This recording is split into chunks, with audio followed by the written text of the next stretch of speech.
কিরে আম, হ্যাঁ ক। তুই এই সিজনই আয়স করে? কারণ এই সময় আপনা টাইম আতা হ্যাঁ। হ্যাঁ, তোর টাইমে আয়া লাভ কিতা হগলি তোরে সুইসা খাইয়া বট্টটা ফালাই দে। তো কি হইছে, আমি আবার এই বটার থেকে নতুন গাছ হইয়া আমইয়া বাইরমু। This is mango style. বাহ, কি স্টাইল! আচ্ছা, তোর নাম ম্যাঙ্গো কেমনে রে পড়ছে? এটা অনেক যুগ যুগ যুগ বছর আগের কথা। আমি শুনছিলাম কেটা বিলে দুধ দিছে, এরপর থেকে বিলে তোর নাম ম্যাঙ্গো পড়ছে। এমনই একটা কাহিনী হইছিল। আচ্ছা, কাহিনীটা কস না আমারে বাইঙ্গা শুনতাম। তুই শুনবি? ও সালাডা টান দিয়া কইতাছি। সালাটা টান্দা বইছি কয়বার? আজকে থেকে অনেক যুগ যুগ যুগ যুগ যুগ যুগ। আরে হইছে তো, আর কত যুগ যাবি অনেক কস না। কইতাছি। ক এটা অনেক যুগ আগের কথা। কিতা হইছিল ওই দিন? সিন্দুরে আম চিনুসনি, লাল টুকটুক করে যে। খাইছি তো, যে স্বাদ লাগিরি। আমি সিন্দুরে আম হইয়াছিলাম। হ্যাঁ, তুই সিন্দুরা আম আসলি, কিন্তু সিন্দুরা আম তো থায় লাল, তোর কালার তো ফাটা কালার। আগে আমারে ফাঁকতে তো দিবি। ও, আমি ফাইকা যখন জুনা জুনা হয়ে যামুগা, তখন আমারও দেখতে লাগবো লাল। তুই অহনো ফাঁকছত না? পাকলে কি আর গাছও থাকলাম হইলে, কোন সময় সুইসা খায়া বট্টাটা ফালাই দিল হইলে আমার। কি জীবন আনলি রে আম, হগলে তোরে সুইসা দিয়া জাগা, এরপর থায় না তোর কোনো দাম। আমার মতোই আরেকজন রে সুইসা ফালাই দে, তার নাম হইছে জাম। তোর আর জীবনটা সুসা সুসি তুই গেল রে। আর কইস না। আচ্ছা, এরপরে কিতা হইছিল? কেমনে পড়ছে তোর নাম ম্যাঙ্গু?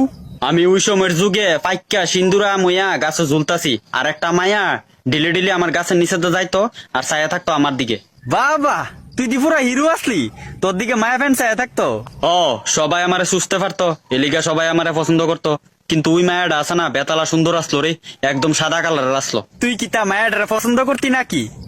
মায়াটা আমার দিকে ছায়া থাকতো, আর আমিও মায়াটার দিকে ছায়া থাকতাম। সেরা ফিলিংস আসিল। তইলে তুই মায়াটার প্রেমে পড়ে গেছলি গান? আরে আমার বট্টার ভিতরে এমন ফিলিংসই আইছিল। আচ্ছা, কি রে, মায়াটা যে তোর দিকে ছায়া থাকতো, তোরে কোনোদিন কিছু কইছিনি?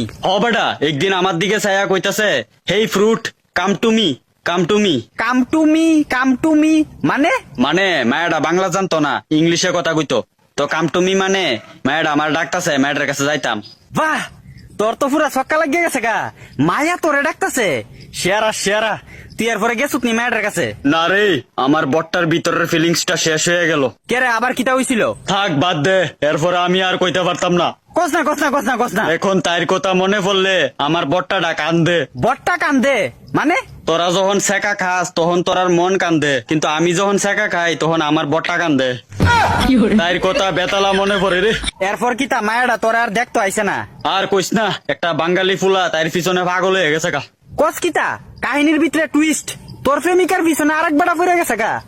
তারে দেখলে মনটা কইতো গাছের তে নাইমাইয়া তারে দুনা দিই। বুঝছি রে, তোর কষ্টটা অক্ষণে গিয়া বুঝছি। এই হারামজাদার লাগিয়া আমি তাইরে পাইছি না। তে কিতা করছে? আরে একদিন বেড়া আমি গাছ ঝুলতাছি, বেতালা বাতাস আইছে, আর তাইও আমার গাছের নিচে দা যাইতাছে। এমন টাইমে ছায়া দিহি ওই হারামজাদা তার পিছনে পিছনে আইতাছে। এরপর কিতা হইছে? এরপর ওই হারামজাদা তার সামনে গিয়া দাঁড়াইয়া তারে কো আই লাভ ইউ। কস কিতা? আমার যে রাগ উঠছে রে, আর রাগের মাথায় ছটপট করতাছি, আর ডেটুডা নরম আসলো, ডেটুডা বাইঙ্গা দপদ্দা মাটিত ফিরে গেছি গা। ইস রে, দুঃখ মনে পাইছত বেতালা না? আরে বেটা, আমি মাটিত ফিরে যুদ্ধ না দুঃখ পাইছি, এর থেকে বেশি দুঃখ পাইয়ালেছি তাই কথাটা শুনিয়া। তাই আবার কিতা কইছে? তাই তো আমারে বালা পাইতো, পরে বুঝলাম তাই আমারে খাওয়ানোর লেগে বালা পাইতো। তাই কিতা খাইলাইছে তোরে? আমি যখন মাটিত পড়ছি তাই তো বেতালা খুশি, এরপর তাই তো বাংলা জানে না, ইংলিশে ওই হারামজাদারে ক হেই ম্যান গো। এরপর ওই হারামজাদা দৌড়দা আয়া আমারে তুললা তাই হাতও দিছে, আর তাই বেতালা খুশি হইয়া তারে ক আই লাভ ইউ টু।